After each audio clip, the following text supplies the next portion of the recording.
There are moments in life when someone looks at you and realizes, quietly, deeply, that you were never meant to be just another chapter. Not a replacement. Not a comparison. Something about you felt different, even if he couldn't explain it at the time. This isn't about perfection. It's about presence.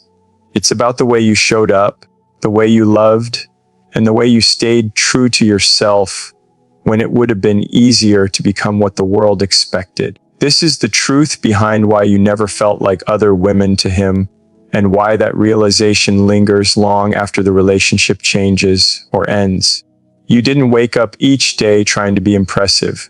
You didn't rehearse your words in the mirror or measure your reactions to see if they would be approved. You didn't love with strategy. You showed up as you were, sometimes strong, sometimes unsure, sometimes quiet, sometimes overflowing with feeling. And that honesty, that rawness, was the first thing that separated you from everyone else in his life, even if he didn't understand it at the time. Most people learn early how to perform in relationships. Smile when you're hurt. Agree when you're uncomfortable. Be easy, be agreeable, be whatever keeps things smooth. Performance becomes a survival skill. It looks like confidence on the outside, but inside it's exhausting. You never mastered that act, and maybe you thought that was a weakness. It wasn't. It was the reason he felt different around you. When you were happy, it showed. When something hurt, it showed too. You didn't turn your emotions into weapons, but you didn't hide them either. If something mattered to you, you spoke it. If something crossed a line, you named it. Not to control him, not to win, but because honesty mattered more to you than being liked in the moment. That kind of truth-telling is rare, and it creates something most people don't even realize they're craving until they experience it: emotional safety. Psychologists talk about authenticity as one of the strongest predictors of long-term emotional bonding. When someone's inner world matches their outer behavior, the people around them relax. Their nervous systems calm down. They stop bracing for impact. Around you, he didn't have to guess who you were today. You were consistent, not because you were perfect, but because you were real. And real is predictable in a way performance never is. Think about the small moments, the nights you were tired and didn't pretend otherwise, the conversations where you admitted you didn't have all the answers, the times you laughed too loudly or cared too deeply and didn't apologize for it. Those moments didn't feel dramatic. They felt human, and that's exactly why they mattered. He may have been used to women who adapted themselves to him, who mirrored his moods, who bent their edges so things would stay comfortable. With you, comfort came from truth, not accommodation. You didn't shift to keep his interest. You trusted that if someone was meant to stay, they would meet you where you stood. There's a quiet strength in that. It doesn't announce itself, it doesn't demand attention, but it's felt deeply. Because when someone is being themselves without apology, it gives others permission to do the same. Around you, he could admit uncertainty. He could be quiet without being judged. He could be flawed without being shamed. You didn't force vulnerability out of him. You made it safe for it to exist. Data backs this up in ways people rarely talk about. Studies on emotional intimacy show that partners who express genuine emotions, even uncomfortable ones, build deeper trust than those who prioritize harmony over honesty. Conflict handled with authenticity strengthens bonds. Suppressed truth weakens them. You weren't afraid of real conversations, even when they were messy, even when they didn't lead to instant resolution. You trusted the process more than the image, and that's where the difference began. You weren't chasing validation. You weren't asking him to define your worth. You knew who you were before he entered your life, and you remained that person while loving him. That steadiness wasn't loud, but it was grounding. It told him, without words, that you weren't with him because you needed to be chosen. You were with him because you chose him. That changes the entire dynamic. When someone senses they're being chosen freely, not clung out of fear, it hits deeper. It feels heavier. It creates responsibility, because now his presence mattered. His actions mattered. He wasn't just filling a role in your life, he was participating in it. There were probably moments when he didn't know how to handle that. Realness can be intimidating to people who are used to surfaces. When you asked simple, honest questions, where is this going? How do you really feel? It may have unsettled him, not because you were asking too much, but because you were asking him to be real too. And not everyone is ready for that. But even when he pulled back, even when he struggled, the impression remained. Because authenticity doesn't disappear when things end, it lingers. It becomes a reference point. Later, when he met others who performed affection, who mirrored interest without depth, who avoided hard conversations to keep things light, something felt off. Not wrong, just thin. Because once you've experienced real connection, imitation doesn't satisfy the same way. You didn't manufacture mystery by withholding yourself. You were open. And that openness made you unforgettable. Not because you revealed everything at once, but because what you revealed was true. There were no layers to peel back just to find another mask. What he saw was what existed. Real life example after real life example proves this. People often say they miss partners who were easy to be around.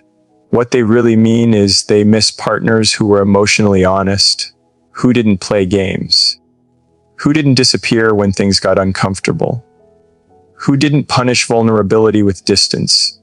That's what you offered. Even if it wasn't always appreciated in the moment, you didn't perform love. You practiced it. You listened without waiting for your turn to speak. You shared without calculating how it would be received. You trusted that the right connection wouldn't require you to shrink, soften, or edit yourself. And when something felt misaligned, you didn't twist yourself into a version that fit. You stayed true, even when it cost you. That kind of integrity leaves a mark. He may not have realized it then, but part of what he felt with you was relief. Relief from pretending, relief from expectation, relief from the quiet exhaustion of being someone else. Around you, he could exist as he was in that moment, not his potential, not his promise, just him. And that's why, even now, you don't blend into his past. You don't become a blurred memory. You stand apart. Because authenticity isn't replaceable. It can't be copied. It can only be lived. You never felt like other women to him because you never tried to feel like anyone else. You didn't meet him with a blueprint in your hands. You didn't arrive thinking he was a project that needed improvement or a problem that needed solving. You met him as a person, unfinished, complex, sometimes contradictory, and you accepted that truth without trying to reshape it. That alone set you apart in ways that went deeper than attraction or chemistry. A lot of people love with conditions, even when they don't realize it. They say, I love you, but what they mean is, I love the version of you I imagine you could become. They push, they correct, they advise, they compare. They believe love is about improvement, about fixing the rough edges so the relationship feels safer or more impressive. You didn't love like that. You understood something many never learn: growth only happens where there is acceptance. You listened to him without interrupting his story. When he talked about his past, you didn't rush to judge it or rewrite it.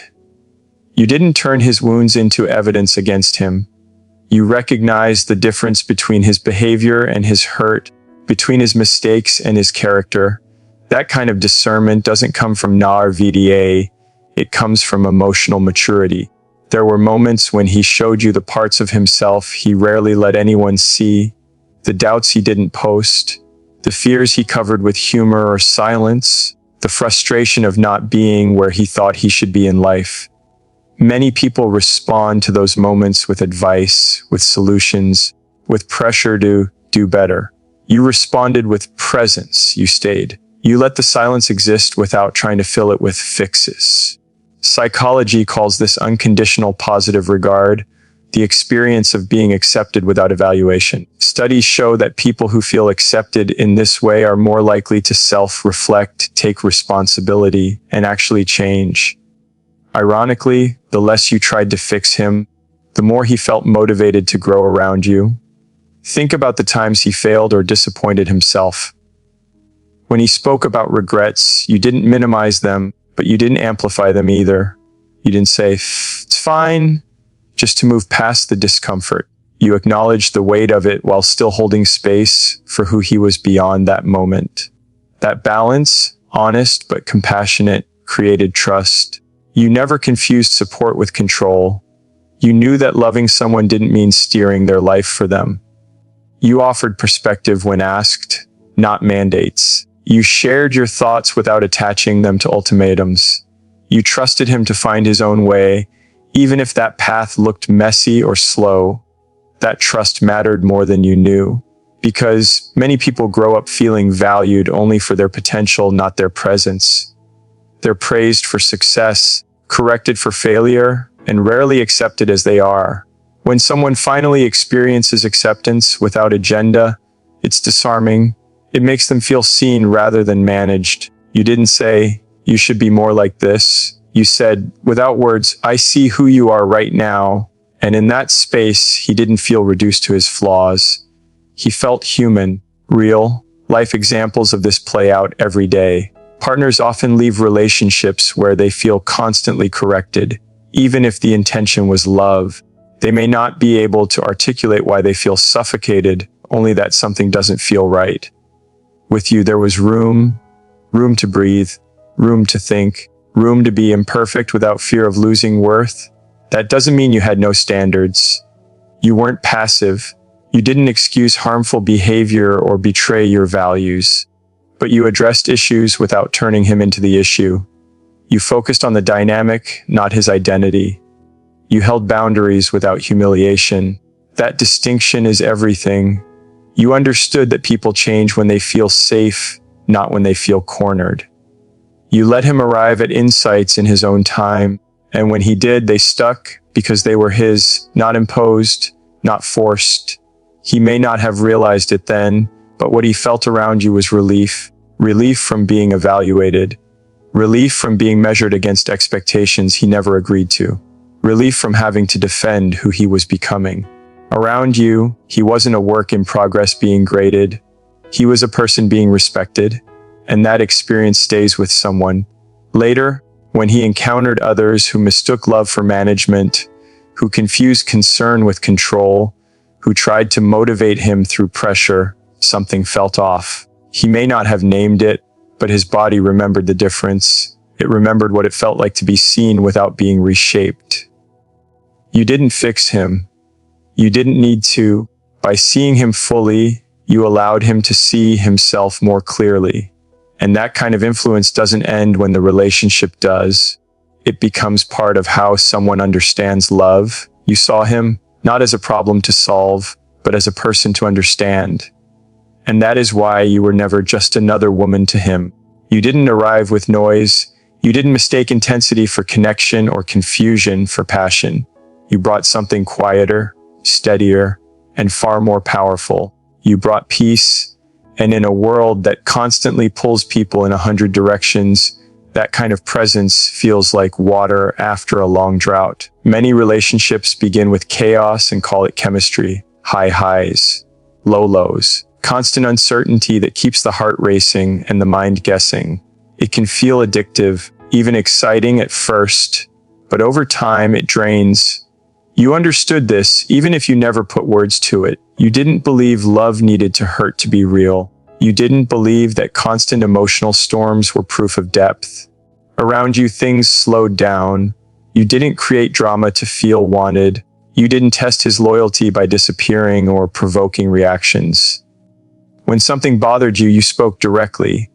When something felt good, you allowed yourself to enjoy it without suspicion.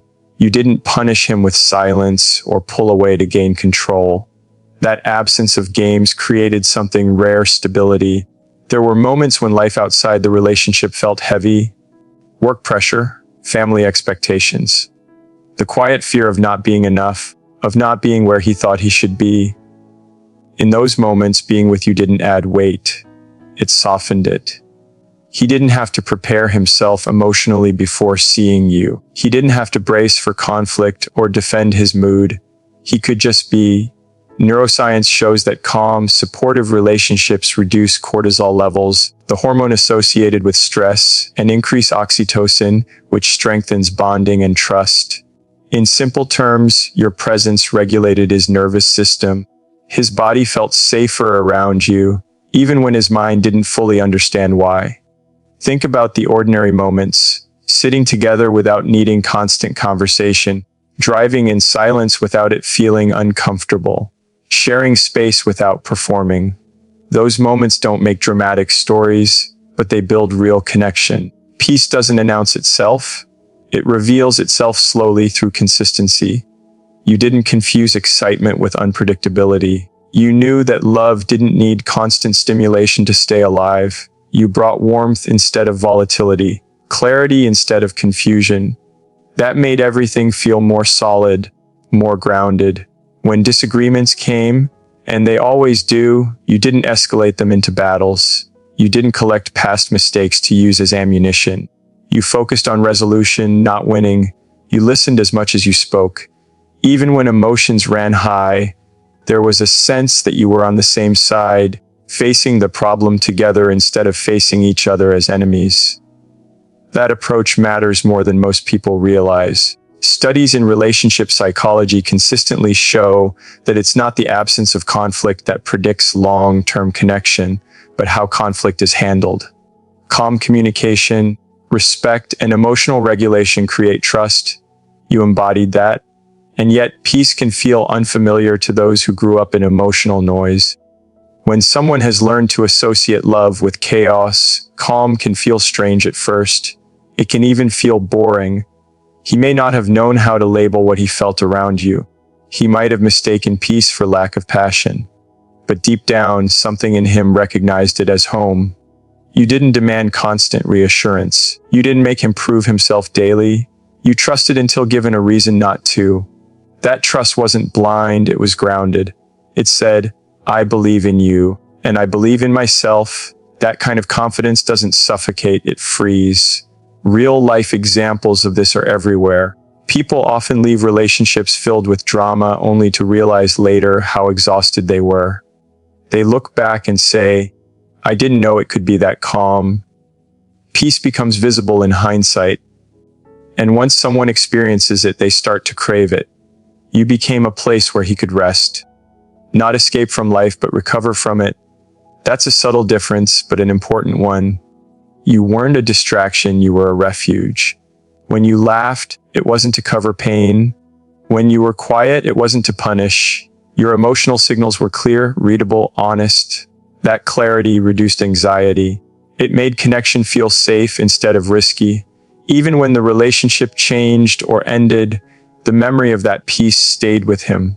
Later connections may have felt louder, more dramatic, more intense, but something was missing. The ease, the steadiness, the sense that he didn't have to lose himself to be with someone. You showed him that love doesn't have to feel like walking on a tightrope. It can feel like solid ground. And once someone knows what solid ground feels like, they notice when it's gone. You brought peace, not chaos, and that is why your presence never blended into the noise of his past. You didn't leave with noise. You didn't slam doors or throw words meant to wound. You didn't beg to be chosen by someone who was no longer choosing you. When the balance shifted, when effort became uneven and presence turned into uncertainty, you noticed. And instead of abandoning yourself to hold on, you chose something harder. You chose dignity. That choice is quiet, but it's powerful. Most people are taught that love means holding on at any cost. That if you fight hard enough, sacrifice enough, prove yourself enough, someone will finally stay. You didn't believe that. Or maybe you did for a moment, but you listened to something deeper. You listened to the part of you that knew love should not require humiliation. You didn't demand answers that weren't ready to be given. You didn't chase clarity from someone who was offering confusion. You didn't try to compete with distance or indifference. You simply stepped back and let reality speak for itself. That kind of restraint takes strength most people never develop. Walking away with dignity doesn't mean it didn't hurt. It means you refused to let pain turn you into someone you weren't. You felt the loss fully, but you didn't make it public performance. You didn't try to guilt him into staying. You didn't turn your suffering into leverage. You kept your self-respect intact, even when your heart was breaking. Psychology shows that people respond very differently to absence than to pursuit. When someone chases, the other person feels pressure. When someone withdraws with self-respect, the space creates reflection. You didn't disappear to manipulate. You left to protect what mattered most, your sense of self. There's a moment, often delayed, when the weight of that choice lands. It's when he realizes you didn't fight because you didn't care, but because you cared enough not to abandon yourself. That realization doesn't come with fireworks. It comes quietly, late at night, in moments of comparison. He remembers how you handled the ending, the calm in your voice, the lack of accusations, the way you didn't rewrite history to ease your pain. You didn't pretend things were fine if they weren't, but you also didn't punish him for being unable to give what you needed. You accepted the truth and acted accordingly. That kind of maturity is rare. Many people leave relationships leaving chaos behind them, unanswered messages, emotional debris, confusion that lingers. You left clarity. You showed him what it looks like when someone values themselves without bitterness. Research on post-relationship regret suggests that people are more likely to reflect on and miss partners who ended things with composure rather than desperation. Not because composure is cold, but because it reveals depth. It signals that the connection mattered enough to be handled with care, even at the end. You didn't try to prove your worth after it was already clear. You trusted that someone who truly saw you wouldn't need convincing. That trust in yourself is what made your absence so loud. Because when someone leaves without self-betrayal, it creates a mirror. It forces the other person to see what they lost. You gave him the gift of space, even though it cost you comfort. Space to feel the absence of your presence. Space to notice how rare it is to be loved without being chased. Space to recognize that your strength wasn't loud, but it was steady. In real life, this is often the turning point. People don't always realize the value of what they have while it's available. But when someone walks away with dignity, the memory sharpens instead of fading. There's no resentment to dismiss, no drama to justify the ending, just the quiet truth. You didn't use silence as a weapon. You used it as a boundary. You didn't cut him off to hurt him. You stepped back because staying would have meant losing yourself. That distinction matters. Later, when he meets others who beg, who bargain, who chase, the contrast becomes cleared. Not because those people are wrong, but because your response set a standard. You showed that love doesn't have to be desperate to be deep. You walked away whole, wounded, yes, sad, yes, but intact. And that integrity becomes part of how someone remembers you. Not as someone who couldn't let go, but as someone who knew when to. That memory doesn't fade easily. You didn't arrive in his life with the intention of leaving a mark. You weren't there to teach lessons or reshape who he was. You simply showed up as yourself day after day, moment after moment, and somehow that was enough to change him in ways he didn't expect and may not have noticed until much later. Change that comes from pressure rarely lasts. Change that comes from example settles deep. You didn't tell him who he should be. You showed him what it looked like to be honest, grounded, and emotionally present. Without speeches or demands, you modeled a different way of relating to the world. He watched how you handled disappointment without cruelty, how you spoke your truth without raising your voice, how you stayed kind without becoming small. Those observations didn't feel like lessons at the time. They felt like moments, but moments add up. And over time, they began to influence him. You challenged him simply by being consistent, by aligning your words with your actions, by not promising what you couldn't give, by not accepting what didn't feel right. That kind of integrity creates friction, not conflict, but awareness. It forces reflection. He started to notice where he wasn't showing up fully, not because you pointed it out, but because your presence made the contrast visible. Psychological research shows that people are most influenced by those they respect, not those who try to control them. You never tried to control him. You respected him enough to let him be responsible for his own growth. That respect did something unexpected. It invited him to rise. There were moments when he found himself choosing differently because of you. Pausing before reacting, thinking before speaking, considering the impact of his actions, not out of fear of losing you, but out of a desire to be better in your presence. That desire didn't come from pressure. It came from inspiration. Real life change often looks small. It's not dramatic declarations or overnight transformation. It's a shift in how someone listens, in how they apologize, in how they sit with discomfort instead of escaping it. You planted those shifts without ever naming them. Even after things ended, the influence remained. That's how you know it was real. Temporary motivation fades quickly. Internal change stays. He carried your voice with him, not the sound of it, but the feeling of being understood, of being accepted without being enabled, of being held to a standard without being judged. Later, when life challenged him, he handled things differently, maybe not perfectly, but differently, with more awareness, more accountability, more emotional depth. He may not have traced that back to you consciously, but you were there, quietly shaping the lens through which he now sees connection. You didn't change him by staying longer.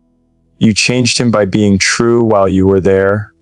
You didn't compromise your values to keep the peace. You didn't shrink to make him comfortable. You let him experience what it's like to be with someone who knows themselves. That experience recalibrates people. Data in behavioral psychology suggests that exposure to emotionally secure individuals can increase emotional regulation in partners over time. In simple terms, calm and self-aware people tend to bring out those qualities in others.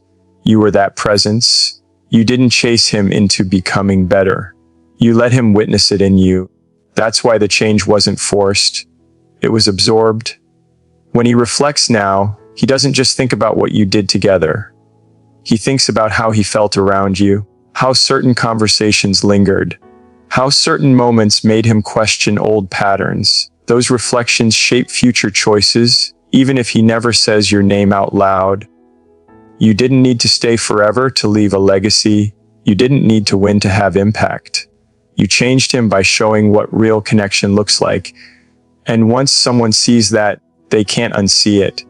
That is the quiet power of being yourself. You never felt like other women to him because you weren't trying to be different. You were trying to be true, and real connection doesn't fade, it echoes. If this message resonated with you, let it remind you of one thing: the right people don't just recognize your value, they rise to meet it.